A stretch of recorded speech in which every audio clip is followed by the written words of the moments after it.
ప్రకృతి వ్యవసాయంలో దేశీ ఆవుల ప్రాముఖ్యత చాలా విశిష్టమైనది. గో ఆధారిత సాగులో ఆవుల విసర్జకాలనే సహజ ఎరువులుగా, పంటల ఎదుగుదలకి సహజ పద్ధతిలో కషాయాలు, ద్రావణాలుగా ఉపయోగిస్తారనే విషయం అందరికీ తెలిసిందే. అంతేకాకుండా వ్యవసాయ అనుబంధ రంగంగా పాడి ఉత్పత్తులతో రైతుకు అదనపు ఆదాయ వనరులుగా కూడా దేశీ ఆవులు ఉపయోగపడతాయి. కానీ మహారాష్ట్రలోని కొల్హాపూర్లో మాత్రం పంటల సాగు, పాడి ఉత్పత్తులే కాకుండా మరింత ఆదాయాన్ని పొందే విధంగా దేశీ ఆవుల విసర్జకాలతో నిత్య జీవితంలో వాడుకునే వస్తువులు, ఆయుర్వేద ఔషధాలుగా తయారు చేసి స్వయం ఉపాధిగా మలుచుకుంటున్న విధానంపై నేలతల్లి ప్రత్యేక కథనం.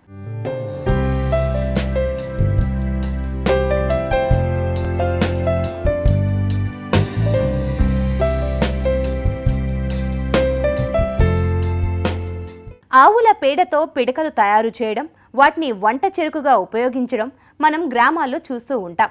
కానీ దేశీ ఆవు పేడతో పిడకలే కాకుండా బొమ్మలు, అచ్చులు, అగరబత్తులు, పూల కుండీలు ఇలా మరెన్నో నిత్యావసర వస్తువులను తయారు చేస్తున్నారు మహారాష్ట్ర కొల్హాపూర్లోని సిద్ధేశ్వర మఠం గోశాల నిర్వాహకులు. రైతులకు ఉపాధిగా, పర్యావరణ హితంగా తయారు చేస్తున్న ఈ ఆవు పేడ వస్తువుల తయారీ విధానం మనము తెలుసుకుందాం పదండి. సాధారణంగా సేంద్రియ ప్రకృతి వ్యవసాయంలో ఆవు ప్రాముఖ్యత ఏంటన్న విషయం అందరికీ తెలిసిందే. అందులో ఆవుకు సంబంధించి మూత్రం కావచ్చు, లేకపోతే ఆవు నుంచి వచ్చే పేడ కావచ్చు, ఈ రెండింటిని మనం ఎరువులుగా వినియోగించుకుంటాం. అలాంటి ఎరువుల కేవలం అంటే ఆవుతో వచ్చే పేడ మూత్రంతో ఎరువులు మాత్రమే కాదు, దాని నుంచి మనం కొన్ని ఉత్పత్తులను కూడా తయారు చేసుకోవచ్చు. ఉత్పత్తులు తయారు చేసుకున్న ఈ ఉత్పత్తులను మనం బయట మార్కెట్లో అమ్ముకోవచ్చు, లేదా మనం సొంతంగా కూడా వినియోగించుకునే అవకాశం ఉంటుంది. అలాంటి పరిస్థితులు అంటే ఒక రైతు ఆవు నుంచి ఎలాంటి ఉత్పత్తులను తయారు చేసుకోవచ్చు, అందుకు సంబంధించి ఇక్కడ మనం కంప్లీట్గా చూడొచ్చు. ఇందులో చూస్తే కనుక మొదటగా కుండి, అంటే మామూలుగా మనం మొక్కను పెంచుకోవడానికి కావాల్సిన కుండికి సంబంధించి ఈ కుండి రూపంలో ఉన్న దీంట్లో మట్టిని పోసుకొని మామూలుగా యథావిధిగా మనం ఈ మొక్కని ఏ విధంగా అయితే పెంచుకుంటామో అదేవిధంగా ఈ మొక్కను పెంచడం జరుగుతుంది. అదే క్రమంలో కొద్దిగా ఇది ఎరువుగా మారి దీనిలో కలిసిపోయి మొక్కకు మంచి పోషకాలు అందించే విధంగా దీన్ని తయారు చేశారు. ఇంకా దీంతోపాటు మనకు చూస్తే కనుక బ్రిక్స్, అంటే ఇటుకల రూపంలో, అంటే మనకు అనుగుణంగా ఏదైతే మామూలుగా ఈ వంట సామాగ్రికి సంబంధించి ఏదైనా చేసుకున్నప్పుడు దాని రూపంలో, అంటే మనం పొయ్యి, అంటే మనం చెప్పాలంటే పొయ్యిలో వేసుకోవడానికి అనుకూలంగా ఉంటుంది. దీంతోపాటు ఇక మనం సాధారణంగా ప్రమిదలు, మనము మట్టితో తయారు చేసిన ప్రమిదలు ఉపయోగిస్తాం. అలాంటిది కాకుండా ఈ విధంగా ఆవు పేడతో తయారు చేసిన ఈ ప్రమిదల్ని మనం దీపాలంకరణ కూడా ఉపయోగించవచ్చు. ఇదే విధంగా అంటే పూజకు సంబంధించిన సామాగ్రి రకరకాలుగా, అంటే అందంగా తీర్చిదిద్దుకునే విధంగా కావచ్చు, లేక ఉపయోగించుకున్నాం పూజ సామాగ్రికి సంబంధించి. ఇంకా ఇక్కడ చూస్తున్న మరొకటి ఏంటంటే ఇది ఆవు పేడతో తయారు చేసింది. కంప్లీట్గా దీన్ని మనం వంట తయారు చేసుకున్నప్పుడు ఉపయోగించుకునే, అంటే పొయ్యిలో మండించడానికి అనుకూలంగా ఉంటుంది. దీని నుంచి వచ్చే వాయువు కూడా చాలా ఆరోగ్యానికి మంచిదని అంటారు. అదేవిధంగా అంటే ఒక పిడికల రూపంలో, సాధారణంగా అయితే మనం పిడికల రూపంలో తయారు చేస్తాం, అదేవిధంగా ఇది ఒక కర్రల రూపంలో తయారు చేయడం జరిగింది. ఇలా రకరకాల ఉత్పత్తులను ఇక్కడ మనం చూడొచ్చు. అదేవిధంగా ఇక్కడ చూస్తే కనుక విగ్రహాలను కూడా తయారు చేసుకునే విధానం. సాధారణంగా మనం అక్కడ మన దగ్గర చూసుకుంటే కనుక చాలా కెమికల్స్తో తయారు చేసిన విగ్రహాలను చూస్తుంటాం. అదేవిధంగా మరి కొంతమంది ఈ మధ్య కాలంలో కొంత అవగాహన వచ్చి మట్టితో తయారు చేసుకున్న విగ్రహాలను చూస్తుంటాం. కానీ ఇక్కడ పూర్తిగా అంటే ఆవు పేడతోనే వీటికి సంబంధించిన విగ్రహాలను తయారు చేస్తున్నారు. ఇక వీటితో పాటు ధూప్ స్టిక్స్ అండి. ఈ ధూప్ స్టిక్స్కు సంబంధించి ఏంటంటే మనం ఇళ్లలో ఉదాహరణకి అగరబత్తులను ముట్టిస్తూ ఉంటాం.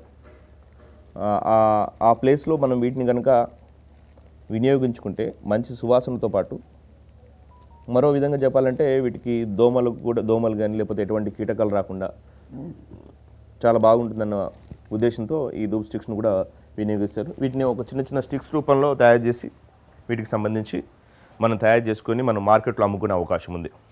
ఇక మరో ముఖ్యమైన విషయం, ఈ మధ్యకాలంలో విత్తనాలకు సంబంధించి సీడ్ బౌల్స్ ఈ ప్రత్యేకంగా వింటున్నాం.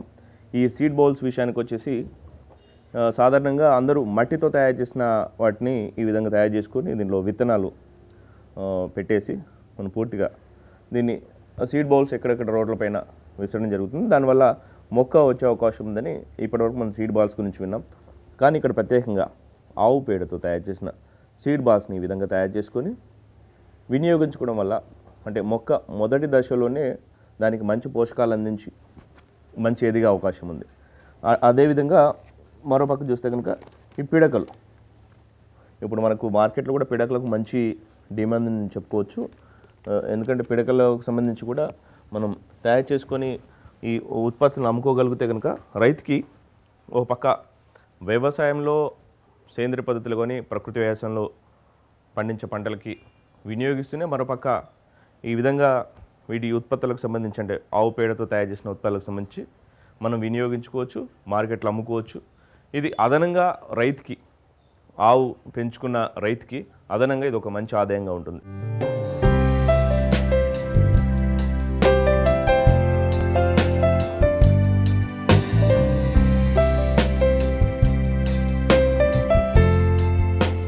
సాధారణంగా వీటికి సంబంధించిన తయారీ విధానం ఎట్లా ఉంటుందో ఒకసారి చూద్దాం.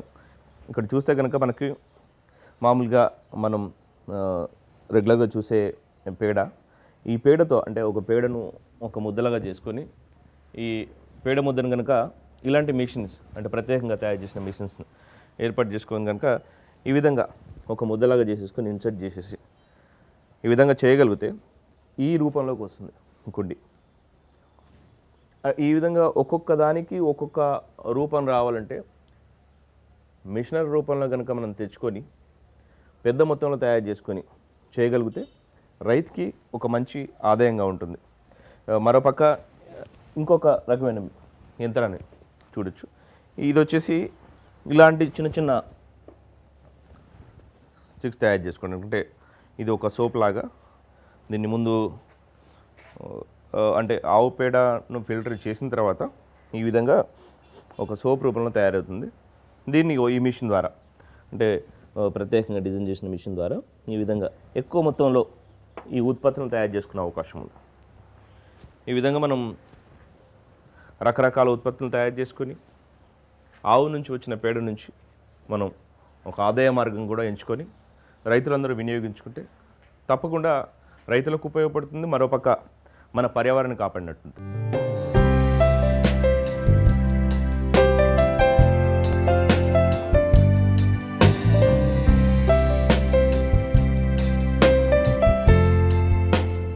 ప్రకృతి వ్యవసాయంలో దేశీ ఆవుల ప్రాముఖ్యత తెలిసిందే. రసాయన రహితంగా చేసే గో ఆధారిత సాగులో పంటల ఎదుగుదలకు ఎరువులు, ప్రకృతి ద్రావణాల వినియోగం వల్ల పెట్టుబడి లేని వ్యవసాయం సాధ్యమవుతోంది. ఆ తరహాలోనే పంటల ఎదుగుదలకు ఎటువంటి రసాయనాలు వాడకుండా సహజ పద్ధతిలో దేశీ ఆవుల విసర్జకాలతో వర్మీ కంపోస్టు తయారు చేసుకునే పద్ధతిని, అదేవిధంగా గోశాలల్లో మిగిలిపోయిన పాలతో ఎటువంటి ఉత్పత్తులు తయారు చేసుకోవచ్చు అనే విషయాలను ఇప్పుడు చూద్దాం. వర్మీ కంపోస్ట్ తయారు చేసుకునే విధానం ఇక్కడ చూస్తే కనుక మనకు బెడ్స్ రూపంలో మనం ఎప్పుడు చూసిన విధంగానే బెడ్స్ రూపంలో ఇక్కడ తయారు చేయడం జరిగింది. ఇదే విధంగా ఆవు పేడ, వ్యర్థాలు వీటికి సంబంధించి ప్రత్యేకంగా ఏర్పాటు చేసి దానిపైన గడ్డి కప్పి ఈ వర్మీ కంపోస్ట్ని తయారు చేసిన జరిగింది. ఇక దానితో పాటు ఇక్కడ చూస్తే మనకు ప్రత్యేకంగా కనిపించే విధానం ఏంటంటే ఇది ఒక స్టాండ్ రూపంలో తయారు చేసి పైన వాటర్, ఆ నీటి నుంచి ఈ కింది స్టెప్లో వచ్చేసరికి దీంట్లో వ్యర్థాలు, ఆవు పేడ కావచ్చు లేకపోతే మిగతా రకమైన అన్ని రకాల వ్యర్థాలను ఇక్కడ ఉంచితే ఇందులో ఫిల్టరైజేషన్ అయిపోయి కేవలం ఈ నీటి రూపంలో తయారు చేయి దీన్ని మనం ఆయా పంటలకు వాడుకునే విధంగా ప్రత్యేకంగా తయారు చేసుకుంటున్నారు. ఈ పద్ధతిని పాటిస్తే రైతులకు పంటలు సాగు చేసుకోవడానికి అంటే గో ఆధారిత వ్యవసాయం చేసే రైతులకి మరింత ఉపయోగకరంగా ఉంటుంది.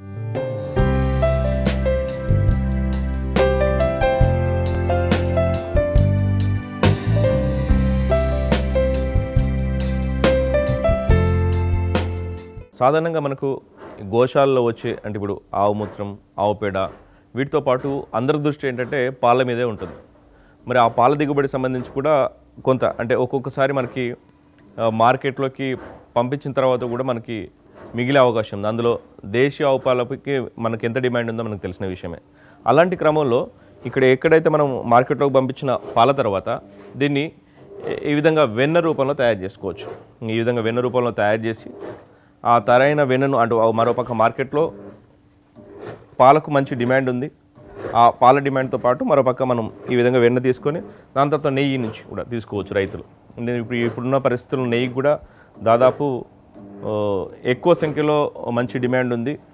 వాటికి సంబంధించి ఈ విధంగా మనం ఒక పక్క గోశాలలో ఇప్పటివరకు మనం ఏదైతే ఉత్పత్తులను అంటే దీని ద్వారా ఏదైతే ఉత్పత్తులను తయారు చేసుకున్నామో దాంతోపాటు ఈ విధంగా కూడా రైతు లాభపడడానికి మంచి అవకాశం ఉంటుంది. దేశీ ఆవు పేడతో చేసిన వస్తువులే కాకుండా గోమూత్రంతో ఆయుర్వేద ఔషధంగా వాడుకునే గో ఆర్క్ని కూడా తయారు చేస్తున్నారు అక్కడి గోశాల నిర్వాహకులు. చిన్నపాటి అనారోగ్య సంబంధిత రుగ్మతలకు ఉపశమనం ఇచ్చే గో ఆర్క్ తయారీ విధానం గురించి ఇప్పుడు తెలుసుకుందాం. ఆవు మూత్రంతో చాలా రకాల ఉత్పత్తులను తయారు చేయవచ్చు. ఆ గో ఆర్క్ అంటే ముందుగా గో ఆర్క్ను తయారు చేస్తే ఆ గో ఆర్క్ ద్వారా ఎన్నో రకాల ఉత్పత్తులు అంటే మనకు సంబంధించిన ఆరోగ్యానికి సంబంధించిన ఉత్పత్తులను తయారు చేసుకోవచ్చు. మరి ఆ క్రమంలో ఈ గో ఆర్క్ తయారీ విధానం ఎలా ఉంటుంది, ఆ తయారీ విధానానికి సంబంధించి ఒకసారి చూద్దాం. ఇక్కడ చూస్తే కనుక మనకి ఇక్కడ ఈ యంత్రాలకు సంబంధించి మొట్టమొదటగా ఈ గో ఆర్క్ తయారు చేసే విధానంలో ఈ గోమూత్రాన్ని మనం వేడి చేయడానికి అనుకూలంగా అంటే మొట్టమొదటిగా వేడి చేస్తే అందులోంచి వచ్చే ఆవిరే గో ఆర్క్. మరి ఆ వేడి చేయడానికి అనుకూలంగా ఇక్కడ ఒక ప్రత్యేక యంత్రాన్ని తయారు చేయడం జరిగింది. దీనికి సంబంధించి అంటే దీన్ని రెండు రకాలుగా చేయొచ్చు.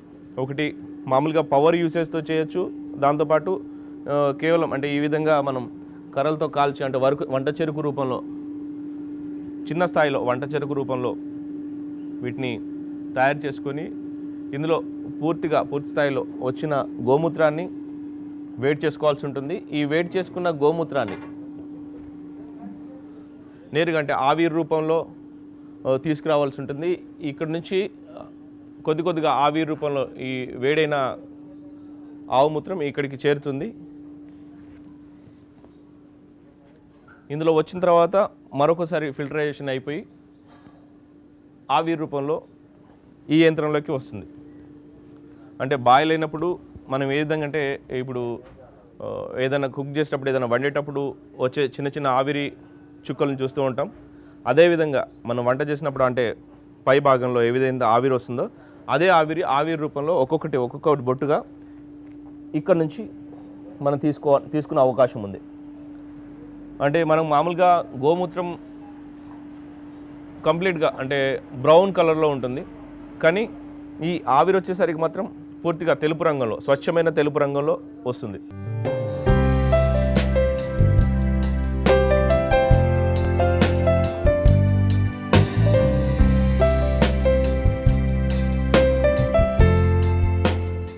ప్రకృతి వ్యవసాయంలో దేశీ ఆవుల విసర్జకాలతో జీవామృతాలను తయారు చేసి పంటలకు చీడపీడల ద్రావణాలుగా వాడుతూ ఉంటారు. అదేవిధంగా అటు పంటలకు మాత్రమే కాకుండా ఔషధ గుణాలు కలిగి ఉన్న గో ఆర్కుతో పంచగవ్య ఆయుర్వేద లవణాలు కూడా తయారు చేసుకోవచ్చు అంటున్నారు గోశాల నిర్వాహకులు. మరి ఈ ఔషధ గుణాలున్న ద్రావణాలతో కలిగే ఉపయోగాలేంటో ఇప్పుడు చూద్దాం. देसी गौ में जो गोमूत्र होता है उसमें बहुत सारे ऐसे कुछ घटक है जो हमारे हेल्थ की दृष्टि से अच्छे हैं, जैसे कि उसमें कैल्शियम हो, अमोनिया हो, पोटेशियम हो, कैल्शियम हो, जो कैंसर के लिए बहुत ही फायदेमंद रहता है। और इसके लिए हमने अलग अलग प्रकार के यहाँ से देसी गाय से यहाँ पे कुछ दवाइयाँ बनाई है जो हमारे हेल्थ की दृष्टि से, आरोग्य की दृष्टि से महत्वपूर्ण है। चलो देखते हैं हम क्या क्या बन रहे हैं। तो यह हमने पहले अलग अलग प्रकार के गो आर्क बनाए हैं जो हमारे जो पेट के विकार हो, त्वचा विकार हो, इस तरह के विकारों पर हमने ये गो आर्क बनाए हैं।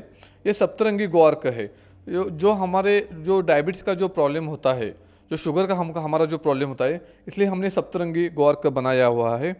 जो पाशाम्बेद गो आर्क है, पाशाम्बेद गो आर्क हमारे जो पेट में जो या मूत्र विकार में जो स्टोन का प्रॉब्लम होता है ना, तो उसके लिए पाशाम्बेद गो आर्क हमने ये बनाया है। ये अर्जुन गो आर्क है जो हमारे हार्ट का जो प्रॉब्लम होता है हार्ट का, तो इसके लिए हमने अर्जुन गो आर्क इस्तेमाल किया है। ये सर्पगंधा गो आर्क है जो हमारा हाई बीपी लो बीपी का जो हमारा जो प्रॉब्लम रहता है, इसीलिए सर्पगंधा गो आर्क फायदेमंद है। ये नारी संजीवनी गो आर्क है, महिलाओं का कुछ भी विकार हो या महिलाओं की रोग प्रतिकारक शक्ति बढ़ाने के लिए नारी संजीवनी ग्वार्क का इस्तेमाल हो जाता है। ये हेयर ऑयल है, देसी गाय का दूध से तैयार किया हुआ हेयर ऑयल है, बालों के सभी विकारों पर फायदेमंद है। ये मसाज ऑयल है, हमारे जो बॉडी को मसाज करने के लिए मसाज तेल का हम इस्तेमाल हो सकता है। ये लोशन है, जो शरीर पे हमारे कुछ भी खुजली हो या कुछ अभी स्किन का प्रॉब्लम हो तो लोशन का ये हम इस्तेमाल कर देते हैं। ये नस्यादी घृत है, अभी मनुष्य को जो सोते वक्त जो खर्राटे आते हैं, सोने के बाद माइग्रेन का जो प्रॉब्लम होता है या हेड का प्रॉब्लम होता है, इसलिए ये नस्यादी घृत जो होता है वो बहुत ही फायदेमंद है। सोते वक्त नाक में सिर्फ उसका 2-2 बूंद डालिए और सो जाइए। 10 दिन के बाद आपका जो सोने के वक्त जो खर्राटे आते हैं या माइग्रेन का प्रॉब्लम होता है वो 10 दिन के बाद कम होता है। ये तत्व जल है, यह हमने देसी गाय के गोबर जलाकर उसका ऐश से वो तैयार किया हुआ है। ये हम पीने के पानी में 5 ग्राम या 10 ग्राम डालेंगे तो पीने के पानी में 22 प्रकार के कंटेंट बढ़ जाते हैं और इसका महत्वपूर्ण इतना अच्छा होता है जो शरीर के लिए जो कैल्शियम की जो जरूरत होती है। इसीलिए देसी गाय का जो गोबर से बनाया हुआ है तत्व जल है बहुत ही अच्छा है, बहुत ही फायदेमंद है। यह अभी जो हम मार्केट में अब अलग अलग प्रकार के केमिकल के दंत मंजन मिलते हैं, इसलिए हमने ये सिद्धिगिरी का दंत मंजन गोबर से बनाया हुआ है। ये बहुत ही दांतों के विकारों पर अच्छा है, ये देख लीजिए आप। इतना ही गोबर से हमने ये बनाया हुआ है और दांतों के सभी विकारों पर यह अच्छा है। पंचगव्य घृत है, पंचगव्य घृत के बारे में हम थोड़ा जानकारी लेंगे। देसी गाय के दूध, दही, गोमूत्र और गोबर, ये पंच और पानी ये और घी, ये सब इसी से हमने बनाया पंचगव्य है। आपकी कौन सी भी पुरानी बीमारी हो, पंचगव्य है आयुर्वेद में प्रथम स्थान है और इससे हमारी जो बीमारी होती है वो कम करने में पंचगव्य घृत मदद करता है। गोनाइल है, गोनाइल से जो फिनाइल कहते हैं हम उसे गोमूत्र से अर्क से बनाया हुआ और नीम अर्क से बनाया हुआ है। ये गोनाइल जो हमारे जो टाइल्स होता है, टाइल्स क्लीन करने में गोनाइल मदद कर देता है। ये सभी जो हम अभी जो बाय प्रोडक्ट जो बना रहे हैं, जो हमारी गौ माताएं हैं, गौ माताएं को सिर्फ किसान दूध से ही देखता है, दूध मिलने की दृष्टि से ही देखता है, लेकिन देसी गाय का जो गोमूत्र है, जो पंचगव्य है, इससे कई ऐसे प्रोडक्ट तैयार होते हैं जो हमारे हेल्थ की दृष्टि से महत्वपूर्ण है। और सब यहाँ पे सिद्धिगिरी कन्वेरी मठ पर आ जाइए और यहाँ से ट्रेनिंग लेके आप खुद का भी प्रोडक्ट बाय प्रोडक्ट तैयार कर सकते हैं। और यहाँ पे जो ट्रेनिंग आप लेंगे तो यहाँ की मुफ्त में ट्रेनिंग आपको दे सकते हैं।